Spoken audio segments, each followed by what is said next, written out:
Becoming You show with me, your host, Leah Rowling. Do you believe you are capable of choosing your future? Sometimes it takes just one person to believe in you, or you to believe in yourself.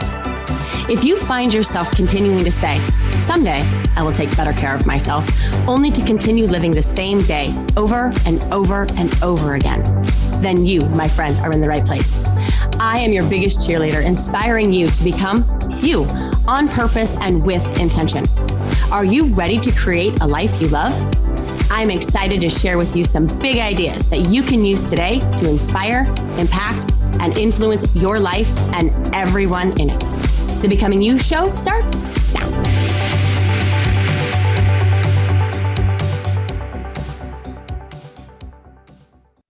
Hello, my friends. How are you?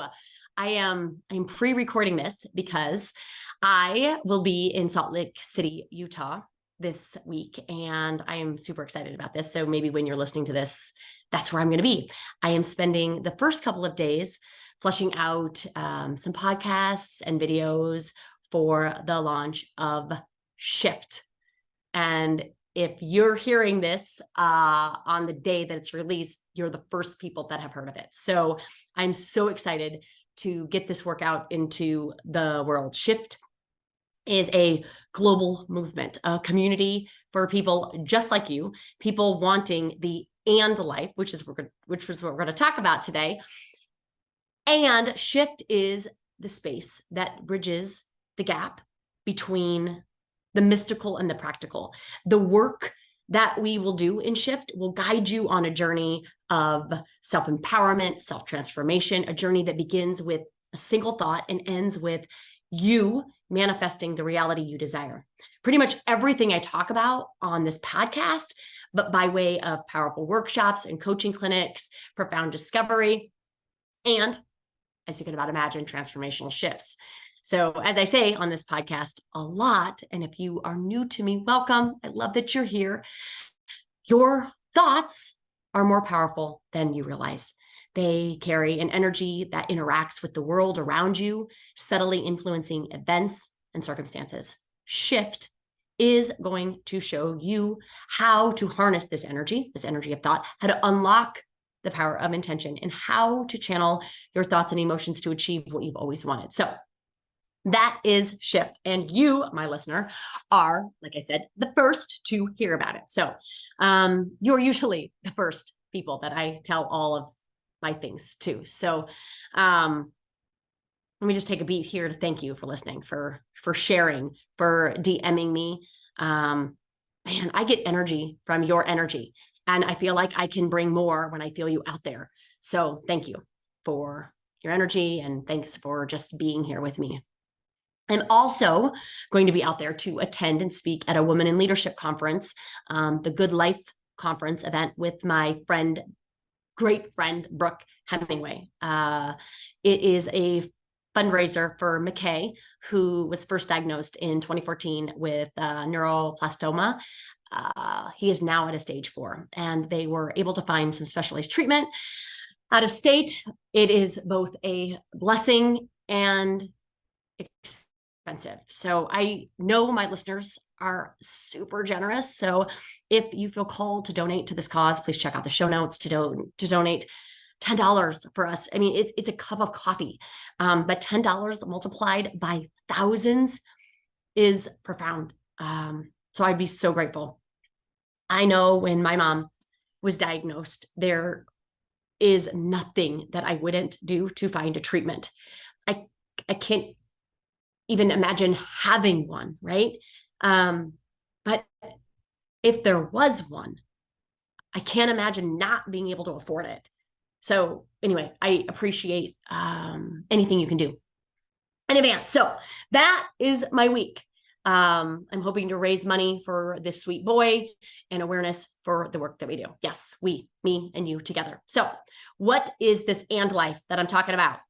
And what is required to achieve it? That is what this conversation is about today. And I promise you, your best life depends on it.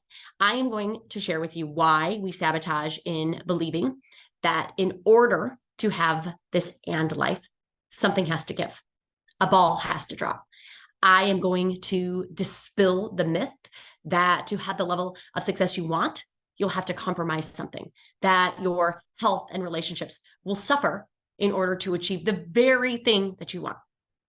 How we have created a cognitive necessity by feeling pressured to live our life through a standard of either or, leaving us all wanting more. So let's go. So the first thing that I want you to consider to achieving the and life is awareness. And it's probably no shock to you. This is going to be an acronym, but and awareness, okay? A shift in belief that life doesn't have to be either or. I cannot tell you the number of times I'm working with a client and they offer to me that they can't have a successful business or practice and a meaningful home life. Something has to give, Leah.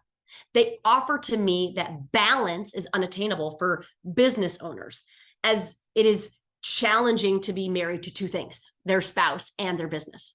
They suggest that they are in a constant state of this daily tug of war where there's just no winner, just exhaustion.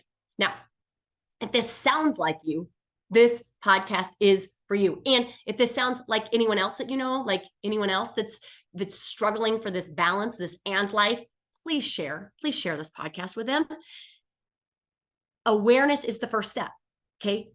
That these are your thoughts. This thoughts that it's a tug of war, this thoughts that you can't have it all. It's a loving reminder that if these are your thoughts, you will continue to prove yourself right every time. We can't change something that we're not aware of. So I want you to ask yourself, when it comes to having and living into the and life, where are you? Do you offer up to your days? Here we go again, another Monday, right? Are you in burnout, chasing balance? Are you wondering what it's all for? P.S. The only reason you wonder that is because deep down, you know that it isn't. Deep down, you know there is more, but more is not available because you are living in either or, wondering why other people seemingly have it all. Okay. What are your beliefs about balance? What do you believe to be true about a life where you can have massive success, meaningful relationships, and well-being? Beliefs like this that I hear. If I pull my focus away from this project at work to work on my health, the shoe will drop. If I take time away from my work and family to focus on my self-care, balls will drop. And I'm going to say this lovingly, but friends, I want you to look around you. Just look all around you. There are no balls. There are no shoes. There's no balls dropping. There are no shoes dropping. These are just mental constructs of your mind because we have a human brain, a brain that wants you to continue to do what you've been doing, a brain that when confronted with maybe we should take some time to work out, eat healthier, get some better sleep, okay? We'll offer up the following thoughts. We don't have time for that. That will take away from family and children and friends, right? Our business, our practice will suffer. My brain likes to offer this one up to me. Who do you think you are? You can't handle adding one more thing to your plate. Yes, there's no plates either, okay? So my brain will be like, well, let's just keep doing what we've been doing. Or it'll like to offer up, don't be so selfish. Don't you have it good enough? Why can't you just be happy with what you have? What's wrong with you? Okay, does anyone else have a brain like mine that likes to offer these thoughts? Okay, nothing's gone wrong, friends. We just need to redirect our brain, rewiring the thought errors and reprogram the possibilities that are available. And if we did that, it would look like this, okay? What if we could make time for that? What if it wouldn't take away time from family and children and friends? What if it would enhance the time with them? Because I would have more energy, I would feel more alive and less bitter. What if our business would not suffer? What if just the opposite? What if I had a renewed dedication because I wasn't operating under sacrifice, rather opportunity? That who do you think you are question What if we answered that with a human that deserves an and life? And we, my brain and I, are going to figure out what that looks like. Just like in business, right? The number one rule in leadership is people support what they create. Let us get our brain on board. Because if we do not invite them into the conversation, they will do what they want. They, the brain, okay? And all of its magnificence and thoughts, okay? If you enroll the brain and the thoughts into your mission, you have a much, much better chance of winning and making progress on what you want. And if not, we have a huge misaligned mess because your beautiful brain will either work with you or against you, okay? And this is true for your employees, for your children, and all other humans that you encounter. You have to enroll them into what you want, your mission, your vision, into the possibilities of the potential, okay? This thought that my brain likes to offer to me that you can't handle adding any one more thing to your plate, you want to know how I answer that? Okay. First, I remind my brain that there are not any plates. I like to throw some jokes around, right? Okay. That my life is certainly bigger than a dish. And then I say, Leah, what do we do when we find a sweet shirt that we think we want, but we're concerned that it won't fit in my closet? Right? I have to bring it back down to something my brain solves for on the regular, because my brain thinks that this and life is dangerous, that it's impossible. So back to my closet. We either choose the shirt because we really like it and we know it's going to look great and we'll get lots of wear of it. And then we either make room for it, right, in our closet, or we get rid of a shirt that we don't wear anymore, that we keep for all of the reasons that I do talk about in my clutter course. So if you haven't snagged the clutter course yet, it's still available, right? If you're kind of like me and you missed out on spring cleaning because spring was full and you like to kind of get ready to do some fall pre-clutter work, snag the course, okay? But what I always come up with is I don't just have one shirt that I could swap out. I generally have several. And same with your life. I promise you, if I was in your home looking at your calendar, I could find you an extra month, a year. And again, how to get month 13 is in the clutter course, okay? I find you an extra month in there, promise, okay? And if I find you an extra month, do you think the and life would be available? Probably, right? I mean, most reasons why people tell me they can't have the and life is that there's not enough time. There's not enough time for balance. Okay. And that's just where we've been wrong. Okay. So let's keep going back through these thoughts. Okay. Let's just keep doing what we've been doing. That's what my brain likes to do. And this is how I answer that. Why? Why would we do that? There is going to be disappointment either way. Let's just find out what we're capable of. Wouldn't that be fun? Okay. Don't be so selfish. Why not? Why not be selfish? Why not take care of me? Why not want more for my life? Why not? Because I say this a lot, but I think it's selfish to not take care of yourself, to not go for your dreams, to not go for your more, and then blame the world for why it is that you feel the way that you do, and to make it be their problem. I think that's way more selfish than for you just to take the responsibility of it yourself. Okay? Don't you have it good enough? Oh man. If I had $1 every time my brain offered me that little thought, it sounds like a pretty little thought. Like, you have it good enough, Leah. Why would you want more? Why can't you just be happy with what you have? What's wrong with you? These seem so sweet, but they're toxic thoughts. They're toxic thoughts that leave you stuck and small and leave you blaming the rest of the world on why that little nudge for more doesn't ever amount to anything more than just more disappointment. Okay. So I'd like to answer my little brain with this. yes, I have it good. And yes, I am happy with what I have. But I was meant for more. And I had nothing to do with it. Right? I believe that when I die, God, or whatever you might believe in, is going to ask me, us, how I use the gifts that we have. And I don't want to offer up that I chose not to because I didn't want to be selfish. So I played small, thinking that it was all about me, when in reality, your gifts are not for you. They're for the world. And it is your responsibility to share them to the fullest extent of your potential. That's our responsibility. And it's a responsibility that I don't take lightly. And I don't want you to either. The world needs you. I need you to put your gifts out into the world in the biggest possible way so that I can find you. Okay? My brain also offers up the thought, what is wrong with you? Okay? Anybody else have a brain that offers this up to them? This is how I answer. Nothing is wrong with you, love, right? You're just a human. You're just a human, love, having a human moment with a human brain that wants to keep you safe and alive. It's okay. I got you. This is what we're going to do. Okay. We, me, you, right? We are going to create an and life for ourselves. We are going to believe that not only is it possible, but that is available right now. And from that belief, we are going to design our days. Are you ready?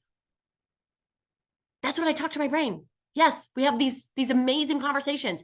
I want you to enroll your brain in your mission because I think what happens, there's a huge misalignment with our head and our heart. Our heart wants this. Our heart wants more, but our head's like, nope. And the only reason our head is noping this is because we haven't invited it along, right? Instead, we just judge it. You're like, these thoughts, these beliefs, right? We haven't asked them to consider a different belief, a different thought that aligns with our heart, okay? That is awareness, okay? That is the first step, okay? Without aligning your mind to the goal, you will forever be sabotaging the very, very, very, very, very thing that you want. Okay, we're on N. Any guesses? Any guesses? Necessity, okay? If you want an and life, it can't be casual. It can't be a nice thing to have when you have more time, when you have more money, when you have more influence, when you have more resources, okay? It has to be chosen as an absolute in how you live your life. It cannot be an afterthought. It can't be a wish. It must be intentionally woven into the fabric of your minutes, of your days, and of your life. The why behind the and is essential. Okay? Without your excuses will win every time, especially if you haven't done the awareness work. That is why that has to be first, you guys. You can have a strong why. I mean, isn't that one of the first concepts that we all learn, right? When we get into personal development is your why has to be bigger than your excuses, right? But that is insufficient. That's insufficient because unless you get your brain on board, no why is going to be bigger than the why to keep you alive. I'm going to say that again.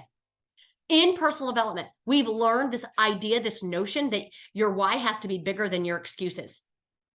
But I'm telling you, okay, no why is going to be bigger than the why to keep you alive. Okay, your brain doesn't realize this new way of living, right, won't kill you. Your why to keep you alive, okay, they're in rests, the very beliefs that need to be debunked in order to raise the necessity of this new way of living. Okay, so why do you want an and life? And what does it look like to you? Because your and life is not going to look like anyone else's. And when we try to borrow other people's representation of balance, it doesn't work. You've got to design it.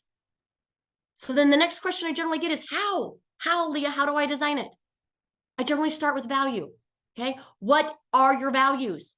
Is it family? Is it faith? Is it fun? Is it fitness? Is it money? Is it impact? Is it service? Is it love? What is it? And then you architect your days by incorporating what you value into the rhythm of your life. I like to live in rhythm 60% of my day. You guys, mostly of you know this, okay? I start with my morning routine, then I have an afternoon routine, and then on my evening routine.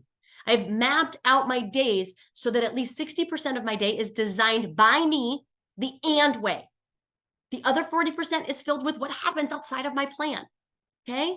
And so maybe you sit after this podcast and you write out what a perfect morning would look like for you. This invitation I'm always asking you to do, but I don't know how many people are doing it. And if you do it, send it to me. Please DM me, find me, email me. Let me know what your morning is. What would a perfect afternoon look like? Tell me. I want to know. What would a perfect evening look like for you? What would you need to do, move around, and shift in order for you to align your daily routine with what you want? And I know what you want is just the and life. Okay? So aligning your values to your day, knowing what gets you excited about getting up in the morning, who's support you, and the who's that you know need you on your A game is the how of the and life. And then we're to D. Any guesses? Awareness, necessity, demonstration. We demonstrate our belief that we believe that it is possible, that we believe that we don't have to give up something for something, that there are no shoes or balls or plates to contend with, that we can have what we want without feeling as though we are taking it from other people. We remind ourselves that there's no success pie, meaning that my success doesn't take away from yours. And vice versa. We all have our own pie. You are the success. And it doesn't need to be shared or compared. Okay? There's also no love pie. We don't run out of love. Just because I love you doesn't mean that I can't love other people and vice versa. There's no worth pie. These societal beliefs, right? These societal beliefs that keep us trapped in a singular pie, a singular success pie, a singular love pie, a singular worth pie. These are the very societal beliefs that keep us in comparison and in judgment. And until we are free from them, we're not really free. Right? We're not. I want you to have the and life. I want you to have all of the massive success that you are deserving of, right? That has success at work and at home, that has success in relationships and their well-being. And if you want to work on creating an and life for yourself, I want you to grab my clutter course. In that clutter course, we will debunk all of the myths that our little brains, okay, think are significant and true. And we're going to clear the clutter. I'm going to do it each area by each area. So we're decluttering all of the thoughts, right? And then we're going to rediscover, redefine, reawaken the thoughts that are deliberate and intentional to creating this and life. We're going to clear the clutter, this emotional clutter, right? Of disappointment and discouragement and frustration, and really rebalance and regulate the emotions that are going to fuel this and life. Get excited about your life again. We're going to wrap up behavioral clutter and really dive in to dissect which habits are supporting the and life and which habits are deterring us from it. Which are the habits that keep us stuck playing small, stuck in this excuse that we can't have it all because it's just selfish, or we can't have it all because that would rob somebody in my family of time. We can't have it all because we don't have the money. We don't have the resources. Okay. Speaking of time, there's a whole section in the clutter course on temporal clutter. I want to give you an entire month back in your life. And in this course, I will show you exactly how to do that. If you had another month to live every single year, I know you could reprioritize. You could create different efficiencies to really step into this and life that's yours for the taking. We talk about relationships and the clutter that they invoke in our life, how to hold boundaries, how to drop our manuals, how to release our expectations, how to have difficult conversations that aren't difficult, that we've only made difficult by way of how we think. These are the clutter. This is how we're going to declutter our life area by area. I'm going to teach you how to do it. And in so doing it will just necessitate this idea of the and life. Awareness. We have to know what it is that we're thinking. We have to be aware of the clutter that we have. Then the necessity. It can't just be an afterthought like, oh, that would be fun. Or look at them, they have it. No, you get to choose it for yourself. You get to choose it for yourself. Okay? And then we demonstrate it. We demonstrate it to the world. We demonstrate it to the people that need us to demonstrate and role model the way. You've got this, my friends. I love you. I will see you next week. Take care, everybody. Bye-bye. You have been listening to the Becoming You show with me, your host, Leah Rolling, where I share big ideas to inspire, impact, and influence your life. Tune in every Friday at 11 Central on transformationtalkradio.com for your morning cup of coffee, the hug you never want to end, and that inspirational message that you felt was written just for you. Each show is inspiring you to become you with purpose and intention. For more information or to connect with me, visit www.leahrolling.com.